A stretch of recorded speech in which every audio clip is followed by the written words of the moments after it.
नमस्कार, मैं पल्लवी शर्मा। आप देख रहे हैं अमन न्यूज़। जैसे कि अभी देश में मोदी सरकार चल रही है। मोदी सरकार एक तरफ रोज़गार देने की बात करती है, वहीं दूसरी तरफ हमारे साथ मौजूद हैं स्टूडियो में राजू नागर जी, जिनका जिनकी ये शिकायत है कि मोदी सरकार की सत्ता में उनका रोज़गार छिन रहा है। आइए उन्हीं से जानते हैं कि उनकी क्या शिकायत है और वो क्या मामले को लेकर हमारे स्टूडियो में आए हैं। नमस्कार। मैं राजू नागर। मैं गढ़ी लाजपत नगर गढ़ी इस्कॉन टेम्पल मैन मार्केट में दुकान लगाता हूँ। किस चीज़ की दुकान? मट्टी के बर्तन बेचता हूँ जी। मैं मट्टी के बर्तन बेचता हूँ। जब से हमारा यहाँ का निगम पार्षद नया बना था राजपाल सिंह जी, तो मेरा 5 दफ़े दुकान तोड़ी गई है और 5 दफ़े सामान उठाया गया है और मेरा सामान मुझे वापस नहीं दिया गया मट्टी का, तबकि मेरा काफ़ी महंगा सामान आता। दुनिया की नज़र में मट्टी है, मगर मेरे नज़र में वो सोना है मेरा मट्टी का माल। वहाँ के जो जल विहार जोन दफ्तर है उसमें है परवीन शर्मा इंस्पेक्टर हैं और माल उठाने वाले हैं सुनील पहलवान जी।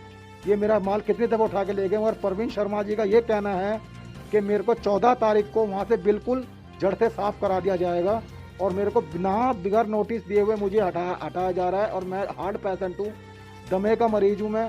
मेरे 3 बच्चे छोटे छोटे किराए के मकान में मैं रहता हूँ और मेरी कितनी दफ़े उन्होंने दुकान तोड़ी है, मुझे कुछ नहीं दिया जाता। और इस टाइम बिना मैं कम से कम 30 साल से वहाँ बैठा हूँ।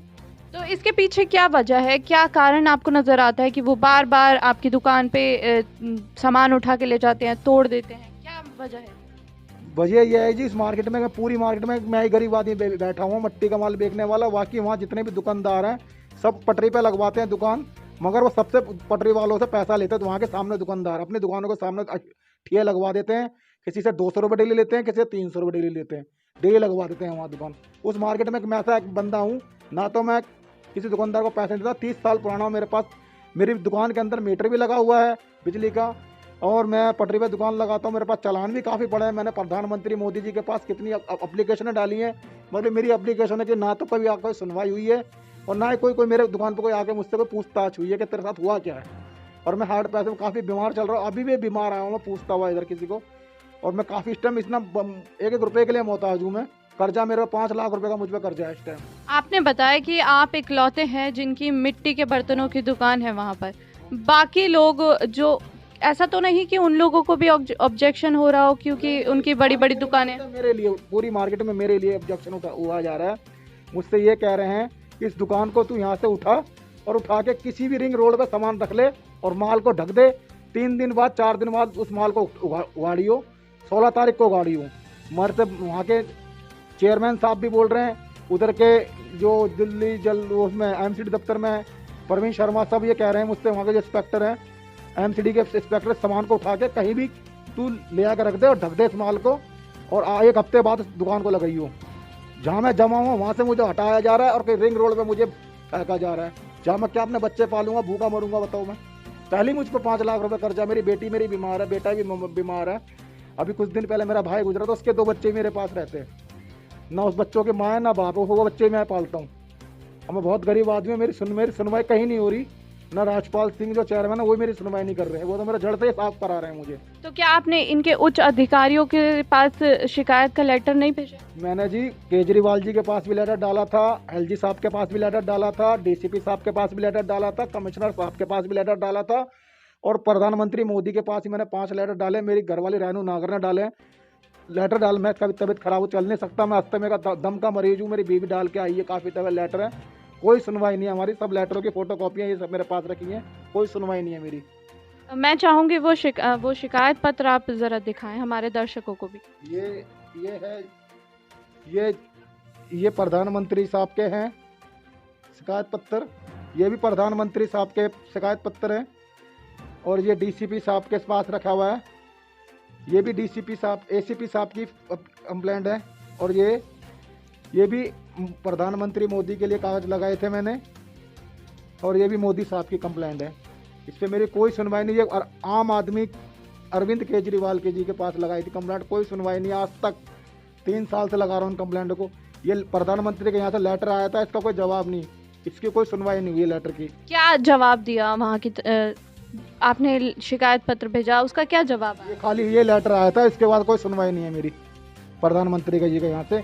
और तब की जिस जगह पे मैं बैठा हुआ हूँ उधर उस जगह का मुझे लोन दिया गया था, वो लोन भरने वाली बात, मैं लोन लेके माल लेके आया था मट्टी का, वो सारा ही माल भर के एमसीडी वाले ले गए मेरे।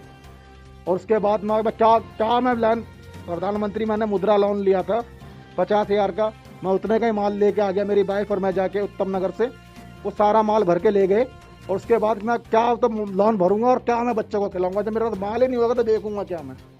ये जब वो आपका सामान लेकर गए, आप वापस अपना सामान मांगने नहीं गए उनसे? उन्होंने मेरा सामान दिया नहीं, मांगने भी गया था मैं, तो सामान था जैसे मेरा 40,000 का, तो मुझसे मांगा जा रहे थे वहाँ 80,000, जिसने मांगा किसने 60,000, इस तरह से इतनी मेरी औकात नहीं थी लाने की सामान की। ये मैंने डीसीपी साहब के पास ही पुलिस कंप्लेंट भी डाली थी, कोई सुनवाई नहीं है जी मेरी। ये मेरी दुकान के चालान है और ये मेरी दुकान के मीटर के बिल हैं, और मैंने रिन्यू भी करा रखा है मीटर, ये मेरे मीटर के बिल के कागज है। और जी मैं दिखाता हूँ, मेरी 4 तारीख को लाइट काटी गई है, वहाँ के एमसीडी दफ्तर से एप्लीकेशन डाली गई थी, बीएससी डेसू दफ्तर में, डेसू वाले आ गए थे और 4 तारीख को मेरी लाइन बिजली की काट दी। 4 तारीख से मेरी बिजली दुकान की कटी हुई है और तब के बिजली का बिल भरा हुआ है मैंने। दिन शुक्रवार दिन में 1 बजे लाइट काटी गई थी मेरी।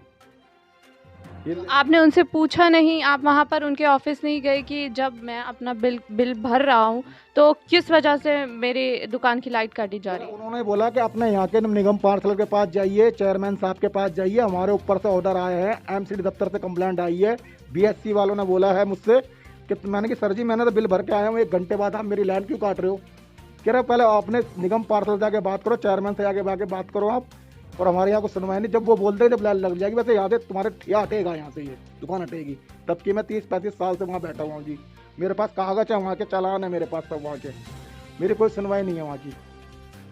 बड़ा दुख होता है जब हम इस तरह की खबरें, जो शिकायत हैं वो लोग हमारे पास लेकर आते हैं। ये एमसीडी का चालान है जी मेरे पास, बहुत चालान पड़ा है जी मेरे पास, सारा चालान रखा है मेरे पास।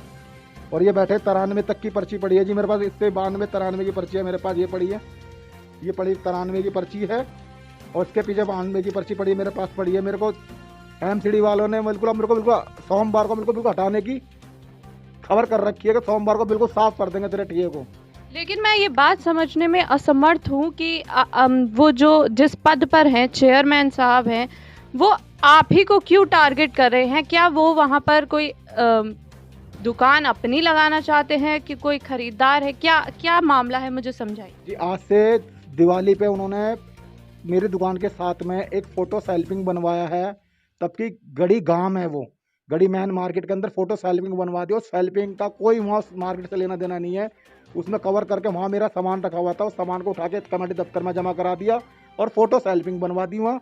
उस पर कोई तो ना तो कोई सेल्फिंग लेने आते, और वहाँ खाली जगह कवर करी है वो, और वहाँ से भी उसके बराबर मैं दुकान लगाता हूँ फुटपाथ पे। ये मेरी दुकान है, फुटपाथ पे दुकान लगाता हूँ। मेरी दुकान की ये छोटी 6x4 की दुकान है, पहले कई दफ़े तोड़ी गई है दुकान मेरी। अब मेरा बच्चे दुकान पे बैठे, इस मट्टी के माल को हटाया जा रहा है वहाँ से, मेरा माल थोड़ा बहुत सामान लेके बैठे हैं हम। अब आप मुझे ये बताइए कि जब आपकी शिकायत नहीं सुन रहे हैं तो अब आप क्या चाहते हैं, क्या मांग है आप? मेरे को ये मांग है जी, मेरे को वहाँ से उजाड़ा नहीं जाए, मेरे बच्चे से रोटी खा रहे हैं, वो रोटी खाने दो मुझे। और मुझे आज तक ना तो किसी ने मुझे, पहले भी आगे सरकार काफ़ी आई है, आम आदमी पार्टी की आई थी, उन्होंने किसी ने नहीं उजाड़ा था। जब से बीजेपी की सरकार आई थी तो भूखे ही मरने वाली बात आ रही है जी हमारी। हमारा ठिया भी उजाड़ा जा रहा, कितने दफ़े मेरा माल बर्बाद दिया। लोन देते, एक तरफ लोन देते हैं कि काम करो, रोजगार करो, और एक तरफ जब माल लेके आते हैं तो उनको इन छोटे नीचे के नेता हैं, वो माल भरवा देते हैं ट्रकों में और माल तोड़वा देते हैं। हमारी कोई सुनवाई नहीं है, कहाँ से हम लोन भरेंगे, मुद्रा लोन। तो ये जो लोन की आप बात कर रहे हैं, तरह तरह की स्कीमें, प्रधानमंत्री योजनाएं चल रही हैं, उसके तहत आपने कोई मतलब आपको रिझाने वाली बात है क्या ये लोगों को? रिझाया मतलब? मेरे कहने का मतलब है, जिस तरह से ये प्रधानमंत्री योजनाएं लेकर आते हैं, प्रधानमंत्री गरीबों की जनता के साथ खड़े होते हैं, उसका फिर क्या मतलब रह जाता है? दीदी मेरे तो कोई बात समझ नहीं आती, मगर इतना है कि मुझे ना वहाँ पूरी मार्केट है, वो गड़ी मैन मार्केट, वहाँ दबंग लोगों की मार्केट है, और वहाँ पूरी बीजेपी की मार्केट है। वो कहने का मतलब है सारे बीजेपी के भगत हैं वहाँ गरीब आदमी को सुनवाई नहीं है। वहाँ रेहड़ी पटरी वालों के तराजू बट्टे उठवा लिए जाते हैं, और जो पटरी बैठ के कमा रहा है उसका दुकानों को जुड़वाजी आती है, सामान भर के ले जाते हैं, उसमें उसका सामान नहीं छोड़ा जाता कभी भी, और उसके नाम पर और मुकदमे चालू करते हमारे कॉलोनी थाने के पुलिस वाले भी आ जाते हैं हटाने के लिए, उधर से तराजू बट्टे उठा के ले जाते हैं, हमारा सामान उठा के ले जाते हैं, मट्टी का सामान भर के मेरा 5 दे बटा लेगा, 5 दे उठा के माल मेरा थाने वाले तक भी सामान उठा के लेगा। मेरे पास दिल्ली पुलिस का चालान भी मेरे पास पड़ा हुआ है, सामान छुड़वा के लेके आया दिल्ली पुलिस से मैं, वो सामान भी मेरे पास चालान भी मेरे पास पड़ा हुआ है। पुलिस की सहायता जब आप लेने पहुंचे तो उनका कैसा रवैया आपके साथ रहा? आज तक जी कि पुलिस वालों ने हमारा कोई साथ नहीं दिया, पुलिस वालों ने हमारी ना सुनी है ना सुनाई है, वो बात हमारा कोई साथ नहीं दिया। मैं अपने बच्चों की कसम खा कह रहा हूँ, हमारे को थाने का कोई पुलिस वाला हमारा साथ नहीं देता। वहाँ तो और उल्टा बोला जाता है, वो बदतमीज़ी से और बोलते हैं जी। हाँ जी, वहाँ क्या थाने में ना जाओ तो उससे भलाई है यही है कि ना तो गलत बोलते, वो हम उनसे सर से बात सर हमारी ये परेशानी है, वो हमारी सुन के राजी नहीं है, कोई भी सुनता नहीं है हमारे अमरगढ़ थाने में, कोई सुनवाई नहीं बिल्कुल भी। लेकिन जैसा कि आप बता रहे हैं कोई सुनवाई नहीं है, तो जब कोई सुनवाई नहीं होती तो हम अदालत का रुख अपनाते हैं, तो आपने क्या सोचा है उस बारे में? जी मैंने अदालत के लिए, मेरे पास कोर्ट में केस लड़ने के लिए पैसा नहीं है, मैं बीमार आदमी का अपने बच्चे का पेट पाल लूँ, सबसे बड़ी बात होगी, कोर्ट में कहाँ लड़ाऊंगा बताओ मैं तो यही कहता हूँ मुझे सताए ना जहाँ मैं बैठा हूँ मुझे बैठा रहना दीजिए, मतलब बच्चे का पेट पाल रहा हूँ, मट्टी के बर्तन बेचता हूँ मैं, और मेरा 30 साल से एक ही काम है, मट्टी का बर्तन ही बेचता हूँ और कुछ सामान लगाता ही नहीं हूँ। और बाकी आप जानते हैं मैं गरीब आदमी के पास क्या होता है, फुटपाथ पे बैठ के कमा खा रहा हूँ, मैं अपने बच्चे पाल रहा हूँ, मुझे सताए ना जाए, इसलिए मैं आपके रिक्वेस्ट करता हूँ मुझे सताए ना जाए। भाई मोदी सरकार से मैं कहता हूँ, मैंने लिया होता लोन, मेरी वाइफ ने, रेनू नागर ने, उसका लोन ये भरेगी, मगर भरे तब जब हमारे पास मट्टी का सामान बेचने के लिए पैसा हो, हमारा सामान लगने दे। हमारे पास पहली दुकान हटवाई जा रही है सोमवार को, 14 तारीख को हमारी दुकान हटवा देंगे वहाँ के चेयरमैन साहब। तो जैसा आप बता रहे हैं आपने बैंक से लोन भी लिया हुआ है, तो क्या बैंक की तरफ से आपको कोई प्रेशर आ रहा है कि लोन भरिए? हाँ जी, वही प्रेशर आया, 2-3 दफ़ा आया है।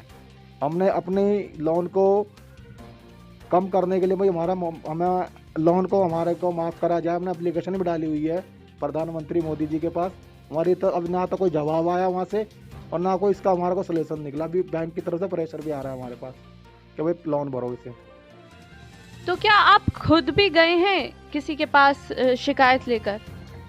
मैं कंप्लेंट तो मैंने राजपुरा रोड LG साहब के पास भी दी थी, कमिश्नर साहब के पास देने खुद भी गया हूँ मैं, और मैं अरविंद केजरीवाल के ऑफिस में गया, तो कश्मीरी गेट में घर पे भी गया हूँ मैं, और ITO भी उनके कहा कंप्लेंट डाली, सारी कंप्लेंट के पास मेरे पास ये पूरा लेटर रखे पड़े हैं सारी कंप्लेंटों के, मगर कोई सुनवाई कहीं नहीं है। मैंने ऐसा अदालत का, कोर्ट कचहरी का सब मैंने दरवाजे का, कहीं सुनवाई किसी की नहीं है, एक कोर्ट को छोड़ के, बस कोर्ट ही रह गया मेरे तो, बाकी मैं नेता मंत्री सबके यहाँ घूम लिया, कोई सुनवाई नहीं है मेरी। और मैं कंप्लेंट दिखा देता हूँ आपके, पड़े मेरे डॉक्यूमेंट सारे। तो आप क्या कहना चाहेंगे कि ऐसे जब नेता होते हैं, ये तो जनता के लिए, उनकी सेवा के लिए होते हैं, तो जनता को ही जब वो लोग परेशान करने लगे तो उसका क्या सॉल्यूशन निकलना चाहिए? जी मेरे साथ तो यहाँ के निगम पार्षद जी हैं, इन्होंने हमारे लिए कोई सोल्यूशन नहीं निकाला। जिस दिन से सीट पे बैठे हमारी 5 दफे दुकान तोड़वाई गई है जी, और हमारा कोई सोल्यूशन नहीं निकला आज तक, सोल्यूशन बिल्कुल नहीं निकला हमारा। गरीबों के लिए इसने उन्होंने कुछ नहीं सोचा होगा, नोट वाले के लिए, तो गरीब के लिए कुछ नहीं सोचा। शाम के 7 बजते वहाँ दुकानें बंद करवा देते हैं, और 8 बजने के बाद तो रेडी पटरी बिल्कुल साफ करा देते हैं। ये वहाँ के नेता मंत्री करा रहे हैं हमारे यहाँ के। तो आप 30 साल से यही कारोबार कर रहे हैं? हाँ, यही काम करता हूँ जी मैं। फिलहाल के लिए इतना ही। आप देखते रहिए अमन न्यूज़।